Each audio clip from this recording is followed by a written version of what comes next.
இலவசம். ஒரு திருமண வரவேற்பில் மணமக்களுக்கு அன்பளிப்பும் அதனுடன் இணைந்த ஒரு கடிதம் வந்தது. அதில் ஊரின் சிறந்த திரையரங்கில் புதிய படத்துக்கான 2 டிக்கெட்டுகள் இணைக்கப்பட்டிருந்தன.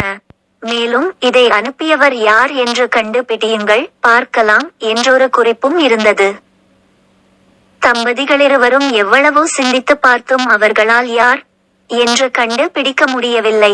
இருந்தாலும் இலவசமாக வந்த டிக்கெட்டை எடுத்துக்கொண்டு இருவரும் அந்த திரைப்படத்தை குறிப்பிட்ட நாளில் பார்த்துவிட்டு வீட்டுக்கு திரும்பினர். வீட்டை திறந்தவர்களுக்கு ஒரே அதிர்ச்சி. வீட்டிலிருந்த விலை உயர்ந்த பொருட்கள் எல்லாம் கொள்ளையடிக்கப்பட்டிருந்தன.